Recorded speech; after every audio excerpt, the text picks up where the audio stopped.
Salutations everyone, Dreamforge here with another build guide for Battle Brothers. Today we will talk about the Taskmaster, one of my favorite builds. It's a very unique build actually, it's a classic I would say. The Taskmaster has a very unique role on the battlefield. You only have one of those, but he is very potent and you basically really want to have one of those in every company you play. Doesn't matter if you play gladiators or cultists or even manhunters, it doesn't matter. You really want to have at least one of them. He runs around the battlefield, he wields this battle standard that you can see here. On top of that, he will be very supportive. He has things like rally the troops, which is extremely handy. He will have a whip, so he can disarm. He will most of the time have a bandage, depends what you maybe fight. He will have throwing nets, smoke pots, fire pot, daze pot. You can put almost everything on him what you want. He is somewhat a fighter that is always kinda in the middle of the pack and just is a problem solving machine, right? Oh my god, in the northern flank there are like two chosen who will crush my tank. I will just go up and disarm him. Or there's somebody in the middle routing because he got like, I don't know, 2 headshots in a row or something.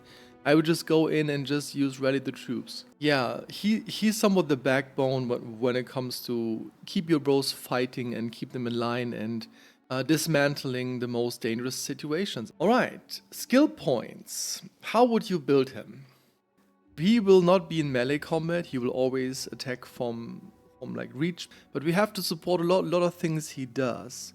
He will lose a lot of fatigue and he's running around a lot. So if you start with him later on, maybe you don't have a good bro in the beginning, you can use student to boost him up because you will keep him in the backline basically all the time.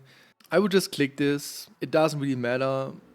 You can just take this in the beginning if you feel really safe. If not, then don't, obviously. Of course, you want to take Colossus. You want to keep him. It's a very precious bro. If he has a lot of HP, we're talking the farmhand with max roll, double stars, then you can take something like this in the beginning, but those kinda should be pretty early, or let's say maybe that not too early, but this is like an option that you can take maybe if he has like a lot of HP.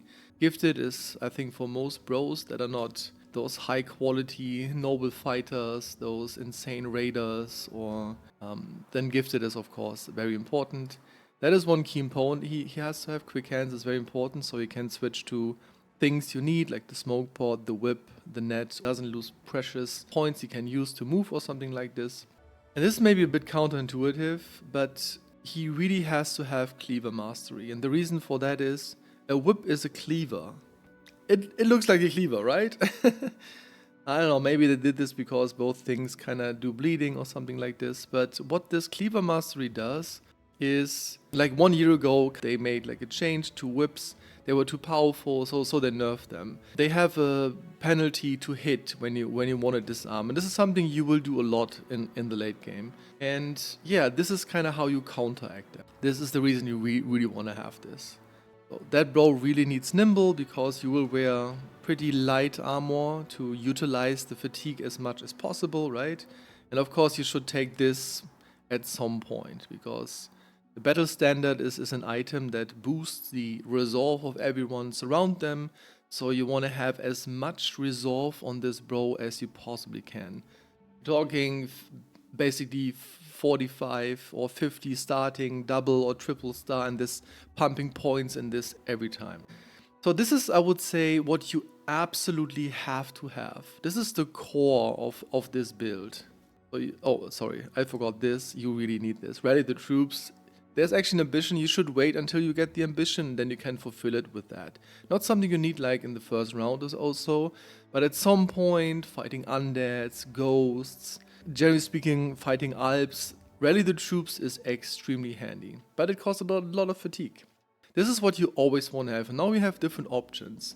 And this is kind of depending on what difficulty level you play, how offensive or defensive you want to build that bro. I would say offensive option would be taking Fearsome. Fearsome is a skill that gets amplified by having a lot of resolve, and because that bro will have like basically 100 plus resolve later on, it would be very strong. And I actually had like a small discussion on one of my streams lately that somebody actually think this is a really good idea. And to some degree, I would say that is true. But then, if you really use this Taskmaster in the late game when you really need him, he will not fight a lot. He maybe pokes one, maybe twice in one fight. You will disarm a lot, right? You will net people. You use rally the troops.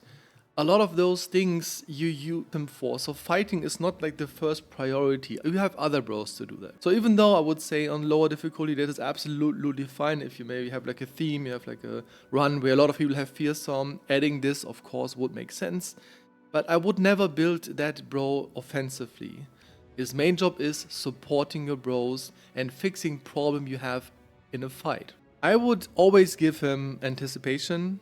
The main threat he will face is range attacks. And he will get targeted a lot. So this is actually something that counteracts that a little bit. You will still have marksmen that just headshot you from in nighttime from 10 tiles away through 10 trees. You will have that regardless. But I would say this eases out this a little bit. And then again, you have more options. There's just so much you can do.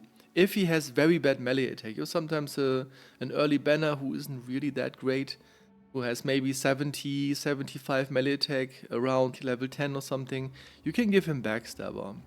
Why this works is you will always have at least one or two bros at the target where you want to disarm, right? You want to disarm threats.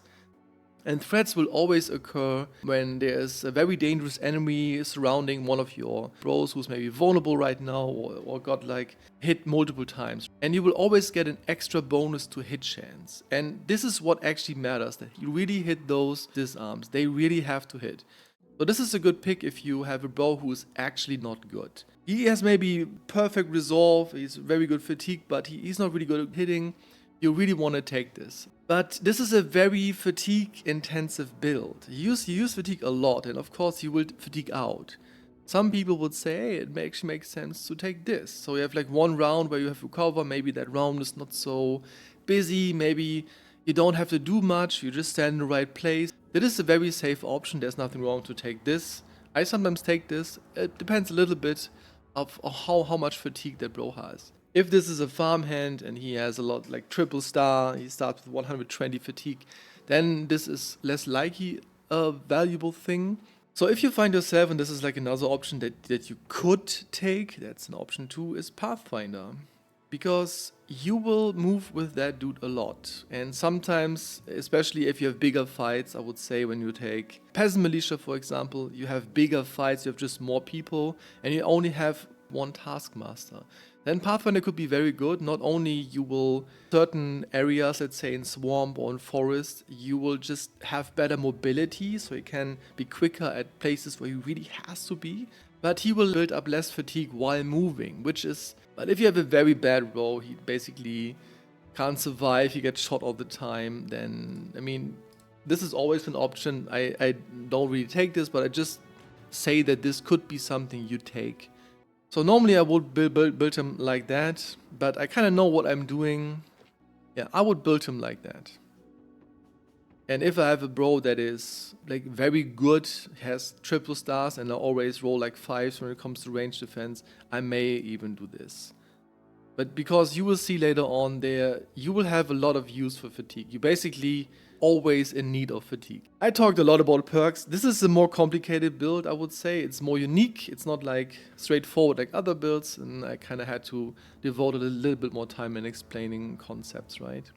Alright, gear-wise, I mean this is very early on. You want to give him a reach weapon. He should not be in like direct melee contact. He could take like a very early quick hand, so you have a net, so he's therefore instantly useful. And of course, this is not the best weapon, but it's a reach weapon you can take, of course. If you have an early pike or even like a pitchfork, just take that, give him somewhat fine stuff. He shouldn't get hit too much, but so he can survive the 1 or 2 crossbows that flies his way. And this is how an endgame Taskmaster could look like. So he has nimble, of course, and therefore you shouldn't use very heavy armor. There are of course better armor, like an assassin mask for example would be better. but this is not something you just get right away. And this is just like a chest armor that you basically find in the beginning. And yeah, of course, there's like an ambition you do when you do this rally the troops. You get this thing that's actually very good, that boosts your resolve even further. The battle standard is an ambition too. This is kind of early on. You get like 2,000 crowns and you pay 1,000 and you get this thing. And then what you do here is kind of what you like to do. I always have a smoke pot and I always have a whip and I always have a throwing net. Because he's a supporter, that smoke pot can save the life of a bro. The whip is of course for disarming, and this is like a little bit optional, right? Some people take another net, you know, you can take a fire pot to be more aggressive against certain enemies. This actually makes sense. Yeah, what you pick in that last slot here is up to you. You don't really use that bench often, but if you really need one, and there's a bro who's dying, has like 1 bleed, and it takes for 10 or 15 damage, and the fight takes 1 or 2 turns too long, that could actually save a life. This doesn't happen very often, but when you need that bandage, you really need that bandage. Again, this is kind of how I would equip him late game. Stat-wise, you build, of course, him a bit different because it's a very unique bro. I think I said this 10-20 times right now. What you are looking for, you want to have a bro that has a lot of resolve in the beginning, right? You want to have a Bannerman or a Taskmaster pretty early on, but he shouldn't be too bad. And I mean by that, you always want to have somebody who has stars. Yeah, let's be reasonable. Who has stars in melee attack, who has at least 2 stars in resolve. I would say the rest he doesn't have to. The rest is just bonus. Like, of course, if I could choose, I would do like this. But I mean, this is like ridiculous. You don't really get this. And the way you skill him is you almost always pick melee attack because of those disarms you really have to hit. You always take resolve. And then you have to kind of see what you're doing. I normally switch between HP and range defense, but sometimes you get just like 2 range defense or maybe just 1 HP or 2 HP, and then you have like this big 5 fatigue roll. I would just pick this. You can't really go very wrong with either way, but you still need some form of fatigue. So if you have at some point a very high fatigue roll, just take 1 or 2, right? Good backgrounds for this could be a brawler or farmhand. Alright.